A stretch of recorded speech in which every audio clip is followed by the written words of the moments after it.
This is going to be a part 2 about the NOAA Layoffs Q&A edition. You guys had some pretty good questions, and I'm not here to shame anybody. I'm here to genuinely answer them. So let me share answers for the most popular questions I'm getting. Question 1. Their weather forecasts are crap.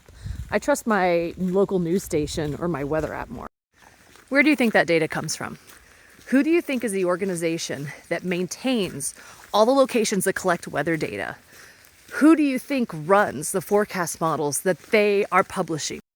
Some independent private weather companies do run their own in-house forecast models, but those use data that is managed and supplied by NOAA. Is it true that the leases for the NOAA data centers are being given up? Sure seems so, and that's a scary thing because that data we just talked about, that data that's collected and QC'd and put together in a nice package to feed weather data models, where do you think that belongs?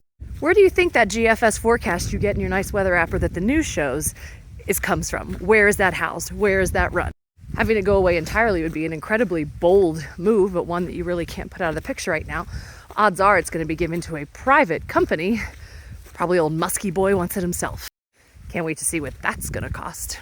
All the people who let go had less than 2 years of experience, right?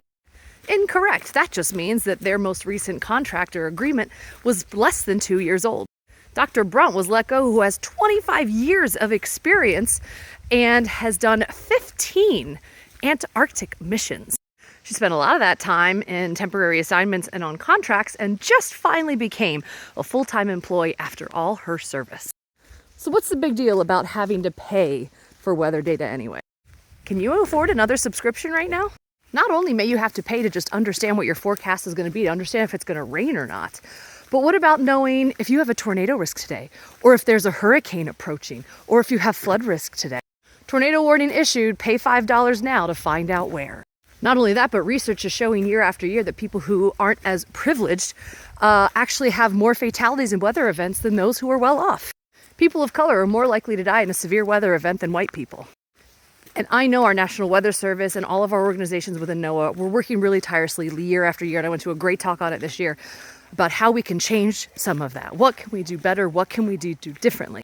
And like it or not, we are already, all of us in this country, really privileged. And I hate to use that word because it's triggering for some people, but if you have a cell phone, you are in the top 70% of the population of the world. If you have the internet, top 2/3. A computer, top half.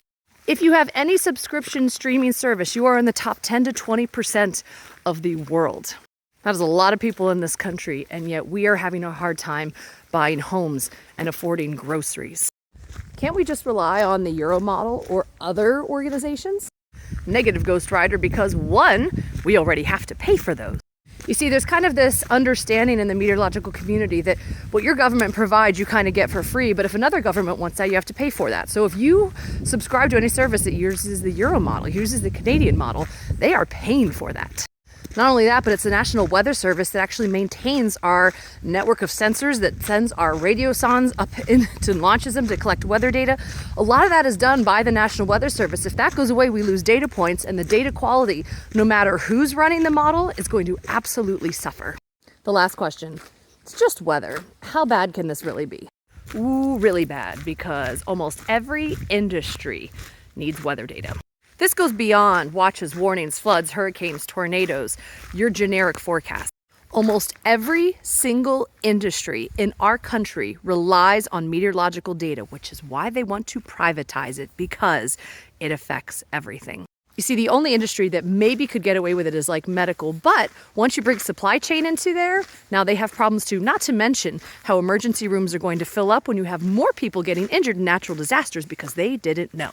We are talking aviation, emergency services, any transportation or shipping of any kind. We're talking fisheries, navigation, coastal, anything having to do with the ocean, protecting mammal species, anything involving the coast or involving the ocean. Space weather, you want to know what's going on up there and how it's going to actually make our communication systems go down, not just pretty to look at. That's in there. Seafood, actually all food, agriculture, electricity, power, let's see, construction, retail, tourism. Anything that has a supply chain involved with it is at risk. It needs to stop. And if you're a citizen of this country, you need to start making some phone calls. You need to tell your congressmen and your senators that this is unacceptable and explain why.